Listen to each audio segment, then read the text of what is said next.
Hello and welcome to another Mario Party 3 minigame review. Oh man, we've got a ridiculous one for you today. It's the 1 vs 3 minigame Ridiculous Relay. And if I'm being honest here, it's not all that ridiculous. You're just trying to finish the race first. If you're the single player, you need to use a control stick to control your speed and direction. Try not to hit too many enemies along the way. If you're on the relay team, each person will have a different combinations of buttons to mash on. Fun stuff. Get to the end first and you win. Yeah, I mean, this is just a basic relay. There's nothing ridiculous about it. I was hoping for some more twists or turns, but if you're on the team of 3, you're just button mashing. Yeah, the only ridiculous part about this is that you're playing yet another button mashing minigame. Tell me about it. If you're the single player, it's actually really hard to dodge all the enemies. Like, impossible. There's no way. There's some spots where there's an enemy going in the middle, above you, and below you, so you just have to hit them. Yeah, you can slow your speed a little bit, but it really doesn't help. The time it takes you to move up or down takes way too long, so even if you do slow down, you're still gonna hit something anyway. The most ridiculous part about this one was the one player on the team that had to hit a bunch of buttons.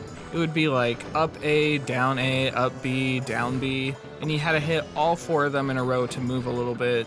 It was really confusing though because you don't have any visual indication that you're doing well until you hit all 4 buttons. So you end up sitting there for 5 seconds until you hit them all and then you scoot forward a little bit. It makes it feel like you're doing it wrong because you would expect to see some sort of movement every time you finished one of the commands instead of just after you finished all 4 of them. Yeah, that one was really weird. I also don't understand why they just picked one person to have these crazy controls, but everyone else had really simple controls. Didn't seem that fair. Yeah, this one might have been better if it was ridiculous for everyone, including the player in the sky. But most people are just button mashing, and the person in the sky is just moving up and down. It's not much ridiculous about that. And overall, that's really the theme of this minigame. If you're the single player, just know that you're definitely going to hit some enemies along the way. You can do your best to try and dodge them, but there's just too many coming at you to do that.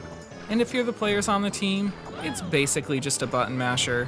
One of the players does have an odd set of commands that they have to input, and I suppose you could argue that that's a little bit fun just because it's not button mashing, but the fact that you have no visual indication on whether you hit the commands right until you hit all of them holds that one back as well. So we're giving this one 2 stars out of 5. Well, it's pretty much the score you'd expect for a button masher. That's it for today, though. If you enjoyed this video, please like, subscribe, and hit the bell. Next up, we'll be reviewing River Raiders. Sounds like Mario and his friends are gonna be pirates for the day. Well, that sounds exciting. Let's see if it ends up being that. Hope to see you then.